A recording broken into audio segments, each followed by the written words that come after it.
Ba-da-da-da. Yeah.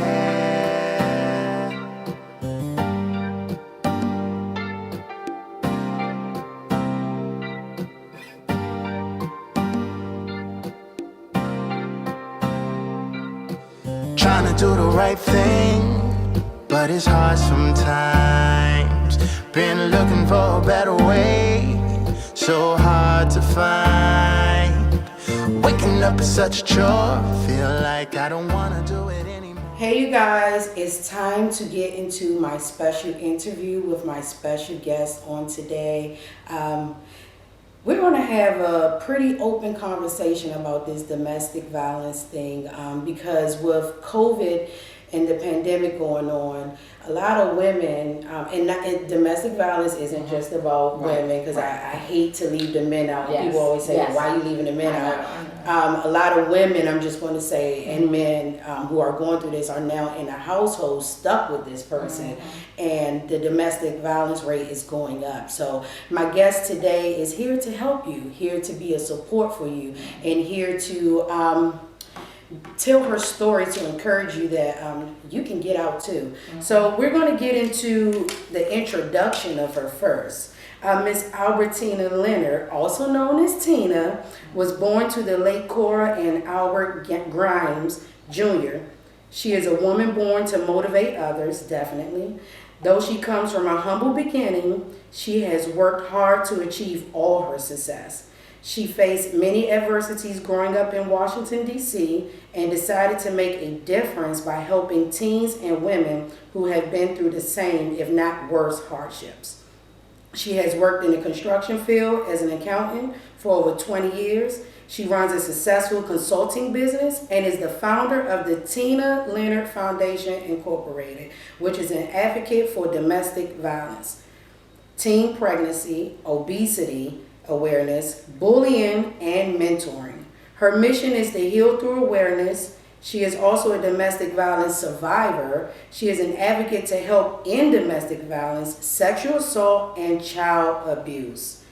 We're about to get into meeting my guest. Is it okay if I call you Tina today? Yes. Okay. Yes. Yes. Welcome to the Stubbs Show. Thank you. You look beautiful. Thank you look beautiful with that purple on. Thank you. Yes, that's for domestic violence. Yes. The color for domestic Yes, violence. it is. Yes, it is. So we're going to get right into this interview and get it started. So what made you want to share your story? Because a lot of women hide it. Well, that's a good question. I actually hid it for so long. I was helping other people, and then as I was helping them, I was hiding my own story. And my mom passed, and I heard a spirit came to me and said to share your story and help other women like yourself. And men get abused too, but help other young women, because I was finding out that a lot of young women, 15, 16, were being abused just like I was when I first started. So I figured if I can share my story, maybe help somebody else share their story, or maybe get out, of their situation safely, then that's what I'm supposed to do. So, what do you think makes so many women want to hide it? Why, For me, I can say that I was embarrassed. One reason, I had friends that would come around and they knew I may have dressed a certain way, or I had my hair a different way, and then they would come around and I would just have the same clothes on, or I would look right, I would have gobs of makeup on, hiding bruises, and I was embarrassed because back then we used to go, to New York, go shopping and all this stuff, and so we were fly girls, and then here you go, somebody getting abused, and you always hear friends say, oh, that would never happen to me, I would never be in an abusive relationship. So I couldn't come out and say what's happening to me when I was around, everybody else saying, no man would hit me. Yeah. So I was really, really embarrassed. That I'm not going to put up with Yes. this, I wouldn't, or you heard a friend talking about it, and you called her stupid, and you're like, well, I can't tell my story because I don't want them to say, well, now you stupid and you putting up with this. I was really embarrassed, so that was my main reason why I hated it. The first time I experienced physical domestic violence, I was 15. I was going to H.D. Woodson. People now see me, they was like, I used to see you with him all the time, but they didn't know on the way to school he would beat me up. It was a fence on by H.D. Wilson, and he would beat me up just about every morning. On the way to school, on the way home. So I was like 15 when it first started. So did he do it out of anger, or this was the thing to do? Because I seen a meme one day where he said, stop telling your children, your daughters, that if a man likes you, you know, you say when he literally hits you or he do little things or he's mean to you, because you begin to teach women like that's what you accept. So nowadays I think sometimes it seems cool, because I've seen a young girl provoking a guy, and he was like, stop. And when he hit her, she was like happy. So was it like that, or he knew what he was doing? No, I think he knew what he was doing.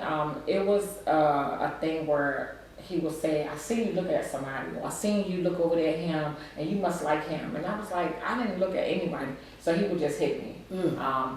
I was in actually 3 domestic violence relationships. So what about as an adult? As an adult, the first year I was with him, no issues. And I caught him cheating on me, and I broke it off, and that's when the violence started. Because he was forcing me to come back. So that's when it started. So for him, the only way he could get to me was to hit me or to fight me. And so I was in that for like a whole year trying to get out of a relationship. So that was kind of hard. But yeah, I think for him, I think it made him feel like a man. And like, was this like in your 20s? Yes, I was 25. Yeah, I was 25. And your parents didn't know? Well, actually, I didn't tell my mom. My mom was actually suffering from cancer, and she actually passed probably a couple months after that. And she called me, and she was like, I know something wrong. And I didn't tell anybody, and I was 25. And she was like, I know something wrong. And I was like, no, everything's okay. But that night, I called the police. Like, we was like, that was when a gun to my head in front of my kids and everything. So that was the night. It was like a final straw for me that night. I was like, somebody, either I'm gone or you gonna go. So that was that final night. So yeah. So how did it feel to look at your children during this time when you said you read, he pulled out the gun in their faces, and say, how did that make you feel to see them going through it? Oh, I think that was one of the worst things that I would say I put my kids through, because I was still, with this guy. That was like something that it's something that you can't even explain, that feeling of somebody hurting your kids. So that night it was either me or him, because I just felt so bad as a mother that I was not able to protect them that way. And that was a cycle that I was trying to break, and unfortunately my daughter had to endure domestic violence, and that was something that I didn't want her to have to go through. And did you go back after that night? No, I did not. That night that the police actually came that time, and they actually took him away. So I have not seen him since I was 25. I haven't actually ever seen him again.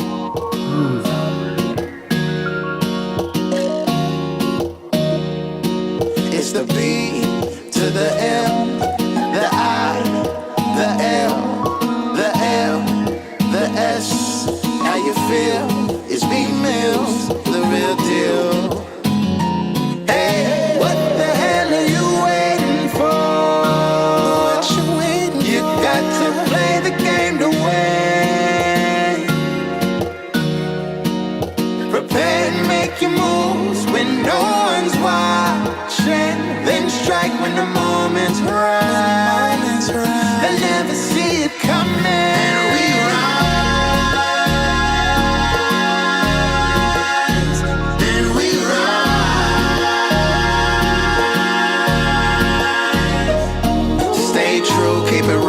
we used to do. Strive for everything like we're supposed to do. Don't let nobody tell you what you can't do. And we rise, and we rise. Been more than 10 years in DC making dope tunes. Way before honeys was wearing up. Now it's 2018 and they clock me and watch me. About to take what's mine, man, who gon' stop me? Nobody. Please believe. No permission asked, no apologies needed. Yes, indeed. Everyone wants to be the king of everyone else. Why not the king of yourself? Better you than anyone else. Everyone wants to be the queen of everyone else. Why not? So, do you think that domestic violence is a learned behavior for the abuser and the person that's being abused? Sometimes I think. Because you mentioned your daughter. Yeah, I think for me, the abuser sometimes sees that in his family. The one that was 15, he said he saw his father actually hitting his mom. And so for my daughter who went through it, she can still remember that day. And she was young. And by her being abused from her kid's father, she always say, well, Mom, you made it out. You made it out. And I told her it wasn't easy, though. You know what I'm saying? So I'm glad that I told them that story early because she went through when she was 17, but she's no longer in that relationship. Right. And she know how to detect that, and now she can help her friends. So that's why I'm glad that we're doing this. So I really appreciate you doing this because if we can tell somebody now and catch them when they're young, you know, we can help a lot of people. Yeah, and save some of these young girls. Save some young girls. I think that's why some of the women forgive because I've seen mom forgive dad, or you know, dad was able to, for the abuser, mom let dad back in, you know, and they worked it out, and things went well. So forgive me, or I'll forgive them, and then it'll get better. But do it get better? Well, I mean, for me, I would say no, but I know people that have been abused and they're still with their spouse, and they have forgiven them, but if they get mad, they get slapped, and it's okay. Because it's only a slap. Because it's only a slap for them. So yeah. I mean, I personally know people like that, but for me, that's not okay. And it's hard to be that friend because you don't want to get involved in their relationship, and then if you get too involved, they cut you out. They always do. Yes. One of my friends called me maybe 2 months ago, and I could hear on the other end her partner was yelling on the phone. So my immediate reaction was, I'm on my way. Right. And because she called the first time. Up for you. The first time they called, they hung up, and then that means, to me, that's a sign. And the second time, you say hello and you talking codes. So that's why my organization, we created a girlfriend code between women. So we will get into that. For me to hang up, that was a sign. So I went over there. And I was not going over there to be, you know, violent or anything. I was going to try to diffuse the situation because I knew something was going on. And I went in to diffuse the situation, and the person got smart with me, and then we got into it, and that person don't speak to me right now to this day. Protecting. You know what? That's hard. It is hard because once he becomes mad with you and you have this relationship, this partnership, it's like, well, if he mad with you, I'm mad with you. You can't accept him, you can't accept me. Or it may be that your friend wants to accept you or build it back, but she knows that he didn't hit the, I don't want her in my house. I don't want to see that bitch no more. You know, I may not see her, I'm going to do this. So then that person is caught in between so much of confusion and you know, that anxiety of I want to get out, but I can't get out. And then there's the financial part. And the one other part is they want me to apologize to him. See, and that's what it be too. It's like, you know what I'm saying? Because they want to make him feel good. Make him feel good. Make him feel like a man. Why do we have to make the abuser feel good? Why? So that's another thing. I mean, this topic is so important because there's so many levels of domestic violence, because that now is mental. That's on her mental. like I gotta please him. You know what I'm saying? So And that's not like a one-time thing. That constantly goes on in their mindset. That's all the time. And women are nervous in public if you watch them around their man when that is like, I don't want to do Oh something my goodness. because he's going to abuse me, or I might get hit later on, or this may happen. It is so crazy. It is. I did a show one time and I learned about financial abuse. Oh yeah. And I was like, well, what the hell is that? Yeah. And it's like when he don't give you money, if you don't act a certain way, you can't do this, and then you have that dependency where he's not hitting you, but he's controlling you financially. Yeah, I mean. So we have to talk about that. I mean, there's so many aspects of abuse. Sexual abuse? Sexual abuse, that's the worst, because I can recall me getting beat up and then me getting sexually assaulted. Well, we was together or not. I didn't want it. No is no. But and then you feel like, I've been through that some way, some form, because then you feel like, who you gonna tell you had sex with him 3, 4, 10 times before? Exactly. This your mate, you live with him. Did he really, you know? And that's why we have to change some laws too. Ooh, we might got to change. Somebody can get mad because I was like, we might got to change the Bible, because the Bible says, "Do not deny your husband sex." Yeah, it does say that. You know, so. But if you've taken it, it's not really. You know, that's what I want to get into. One thing I always wanted to ask someone who was experiencing domestic violence is, after he hits you and you see the bruise, or you looking at yourself, because a lot of times we look at ourselves in the mirror or we don't if we feel too bad. Right. But after seeing the bruises and the pain, and when he does want to lay down with you again, how does that feel? Horrible. One word, horrible. Humiliating. It just makes you feel like you are nothing, and your self-esteem just goes to zero. Like, it makes you feel horrible that you have to lay down with this man who just beat you up, and you crying most That's of the what time. I was gonna say. Have you? Most of the time I was crying. Did he know? Yes. Okay. And then, you know, some people you can cry and they feel sorry for you, but some people that's mentally something wrong with them, they abusive, they like to see you cry. So then you can't even cry. You know what I'm saying? Like, some people might feel sorry for you, but some people, they like to see you cry. They like to see the pain. So that right there made me so determined to get out. Like, I was determined, and I was just thinking of ways how I could get out. Like, if I switched jobs, he found out where I was working at. One of my friends, yeah, definitely. I mean, I moved, he found out where I lived. So, and because I didn't tell anyone, some of my friends kind of helped him find where I lived at, because I didn't share it with them. What was going on. Okay. Okay, at first I was just like, no, but they didn't know what was going on. But I did have a friend that did that knew what was going on. But yeah. And didn't take it serious enough. Then You could have been dead and gone. Oh yeah, definitely. Definitely. You know, I always think about that, you know, that laying there, and women have experienced that in a relationship where maybe you're upset and this man is on you. Yeah. And I'm thinking usually if the lights are out, you just silently let those tears fall in. That pain, you just, like, I used to cry loud because I was just, like, so hurt, and I just wanted to get away so bad. So, yeah. Wow, yeah. So that started the process of, I gotta get the hell up out of here. And I can't take this no more.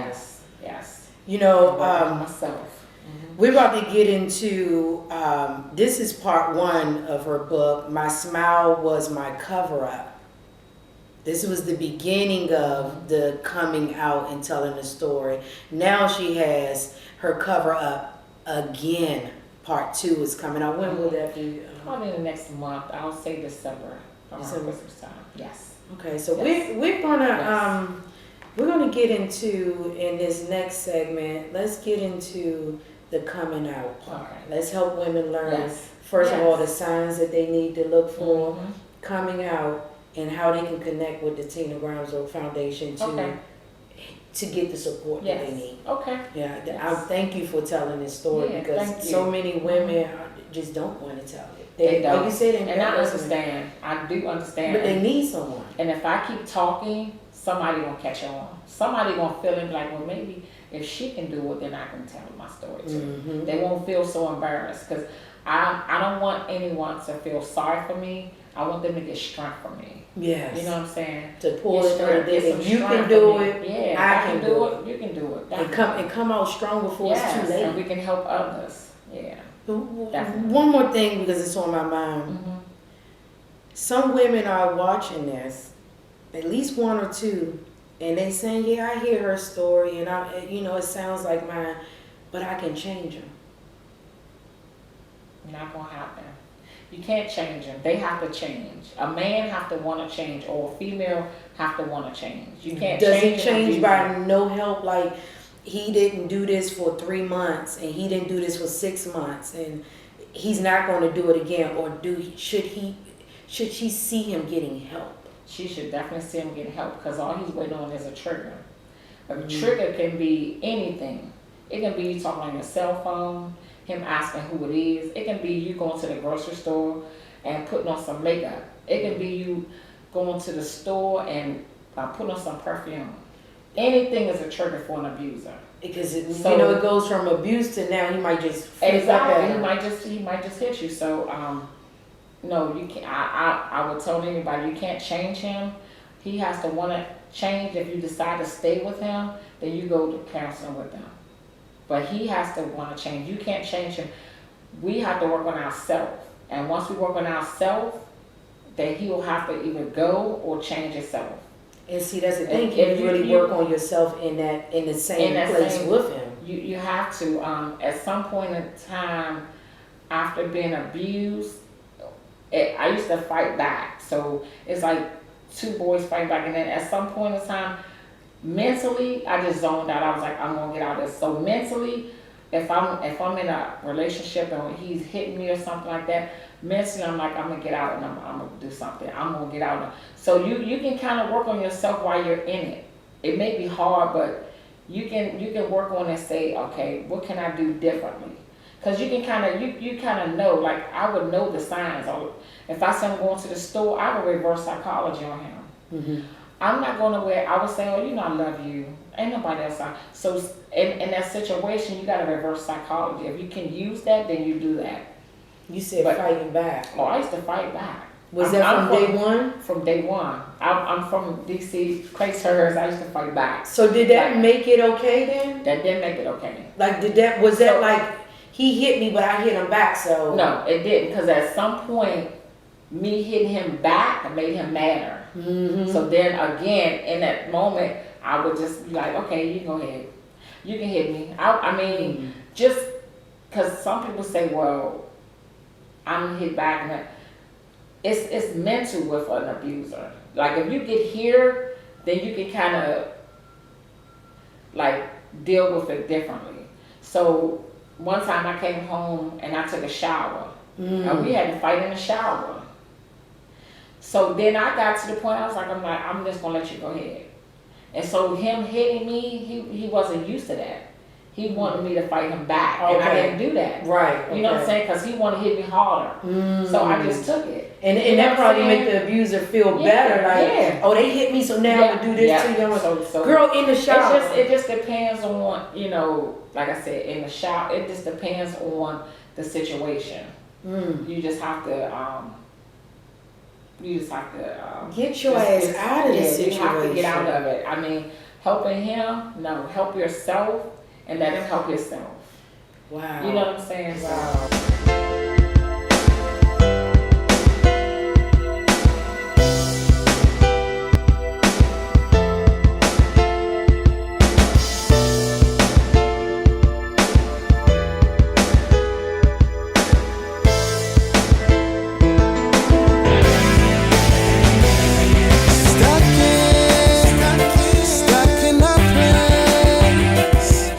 I can't trace where I began.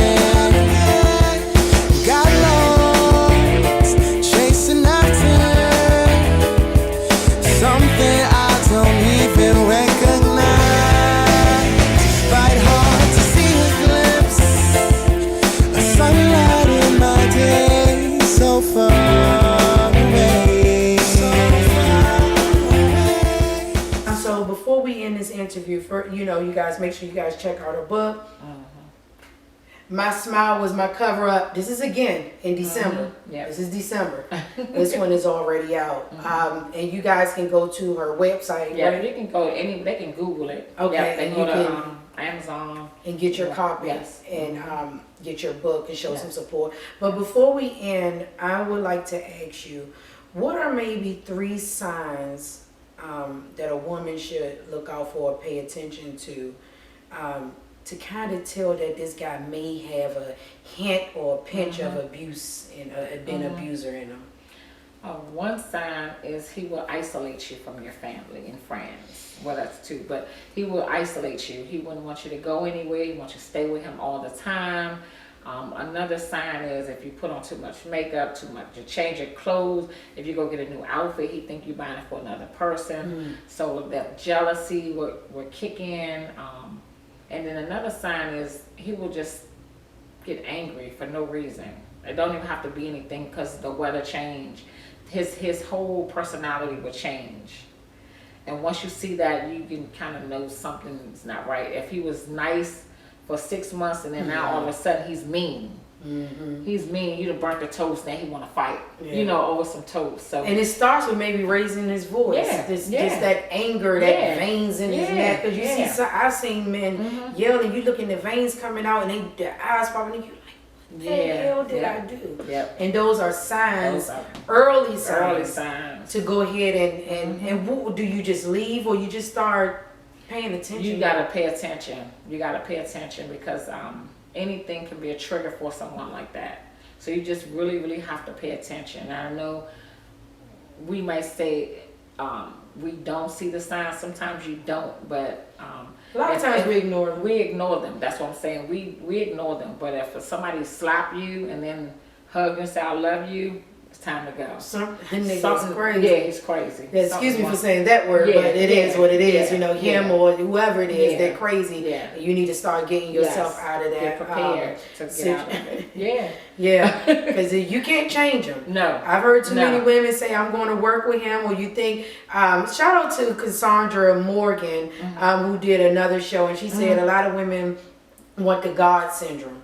Where they like, I could come in, I could change him, I could make him better. Oh, I dealt with this before, now I know what to do and what not to do to provoke him and to do these things. An abuser is an abuser. Yeah, that's what it is. It's like a disease. Yeah, it is.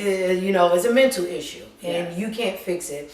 But I thank you guys for joining me here. Thank you for joining me. Thank you so much for your time. Make sure you got anytime. Yeah, I appreciate it. Anytime.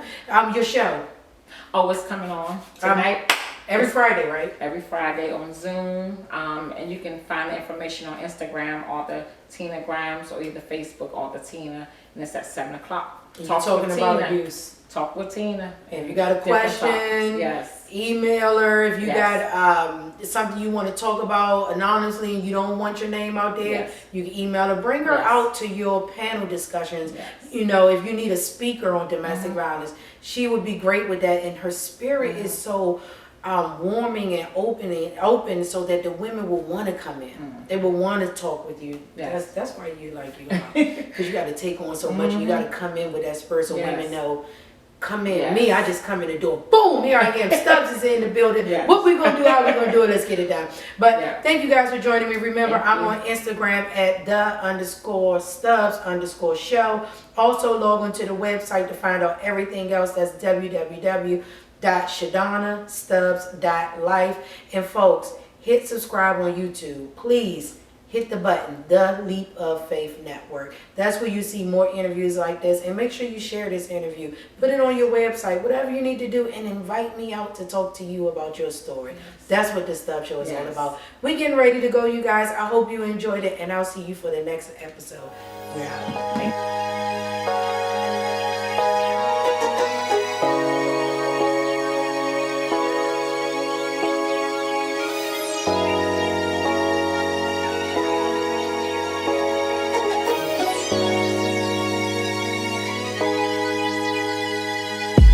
Gotta wake up now, get a job today, cause I gotta get paid. Trucks gotta get laid, they gotta get paid. Yeah, yeah. Gotta rise to shine.